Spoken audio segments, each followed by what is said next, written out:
అందరికీ నమస్తే అండి. నా పేరు నాగేశ్వరరావు. కృషి పీపుల్ మార్ట్కి సంబంధించినటువంటి ముందు ఒక వీడియో చేశాము. ఐడి రిజిస్ట్రేషన్ ఎలా చేయాలనేది వీడియో చేశాము.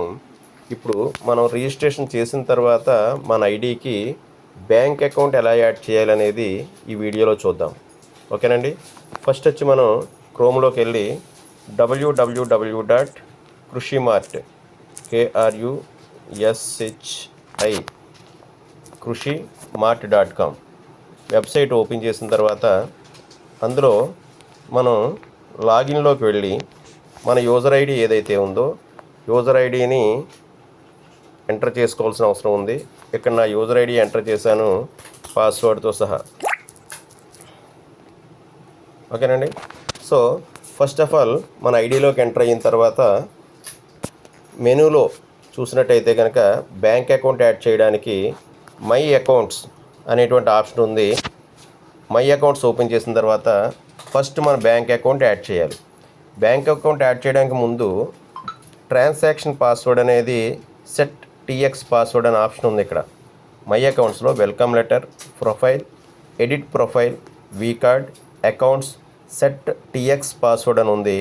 సెట్ టీఎక్స్ పాస్వర్డ్ ఏదైతే ఉందో అది సెట్ చేసుకోవాలి. ఈ ట్రాన్సాక్షన్ పాస్వర్డ్ అనేది మీకు మాత్రమే తెలియాలి. ఎందుకంటే మన ఇన్కమ్స్కి సంబంధించినటువంటి వ్యాలెట్స్ అన్నీ కూడా ట్రాన్స్ఫర్ చేయాలన్నా వేరే వాళ్ళకి, లేదా మనం విత్డ్రా బ్యాంక్ అకౌంట్ నుంచి అమౌంట్ విత్డ్రా పెట్టుకోవాలన్నా ఈ ట్రాన్సాక్షన్ పాస్వర్డ్ దానికనే జరుగుతుంది. సో దయచేసి ఈ పాస్వర్డ్ ఎవరికి షేర్ చేయొద్దు. ఓకేనండి.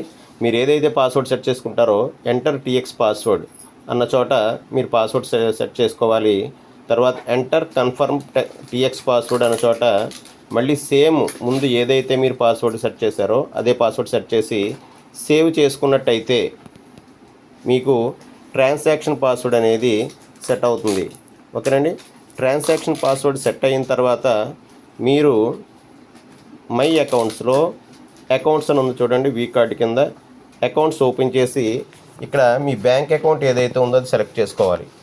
సో బ్యాంక్ ఆప్షన్ సెలెక్ట్ చేసి కింద బ్యాంక్ నేమ్ ఇక్కడ స్టేట్ బ్యాంక్ ఆఫ్ ఇండియా అనేది సెలెక్ట్ చేస్తున్నాను.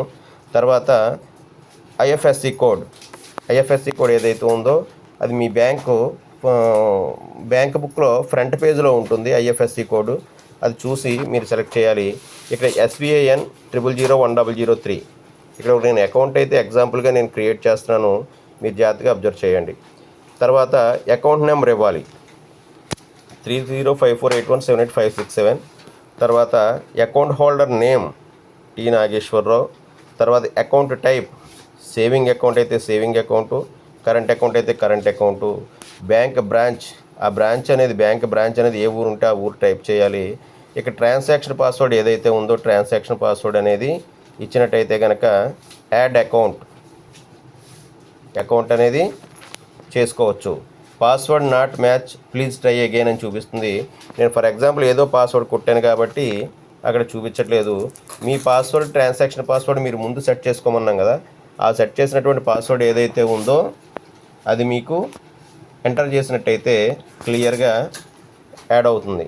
ఓకేనండి. బ్యాంక్ అకౌంట్ అనేది ఈ విధంగా యాడ్ చేసుకోవాలి. యాడ్ చేసుకున్న తర్వాత ఆల్రెడీ మీకు చూసినట్టయితే కనుక ఇన్కమ్స్ అనేవి ఏ విధంగా ఉంటాయి అనేది ముందు వీడియోలో ఐడి రిజిస్ట్రేషన్కి సంబంధించి చెప్పుకున్నాము. తర్వాత ఇన్కమ్స్ అనేది మన వ్యాలెట్ అనేది మన డాష్ బోర్డ్లో ఈ విధంగా చూపిస్తుంది. మనకు కావాల్సినటువంటి ఇన్కమ్స్ అన్నీ కూడా మనం విత్డ్రా పెట్టుకునేటువంటి అవకాశం ఈ విధంగా అయితే ఉంటుంది. ఇక్కడ చూసుకున్నట్టయితే నాకు వచ్చినటువంటి ఈ ఐడికి గాను వచ్చినటువంటి టోటల్ ఇన్కమ్ 11,900. తర్వాత క్యాష్ వ్యాలెట్లో 6,020 రూపాయలు ఉంది. ప్రొడక్ట్ వ్యాలెట్లో 3,880 రూపాయలు ఉంది. ఈ క్యాష్ వ్యాలెట్ అనేది ఏదైతే ఉందో అది మనం 100% విత్డ్రా పెట్టుకునేటువంటి అవకాశం అయితే ఉంటుంది. సో క్యాష్ వ్యాలెట్ విత్డ్రా పెట్టినట్టయితే కనుక వితిన్ 24 అవర్స్లో మనకి కంపెనీ నుంచి మన బ్యాంక్ అకౌంట్కి అమౌంట్ ట్రాన్స్ఫర్ అవ్వడం అనేది జరుగుతుంది. అందరికీ అర్థమైందని అనుకుంటున్నాను. అర్థం కాని వాళ్ళు ఎవరన్నా ఉంటే కనుక నాకు ఫోన్ చేయాల్సిన అవసరం అయితే ఉంటుంది. నా phone number 8341141127. Thank you very much.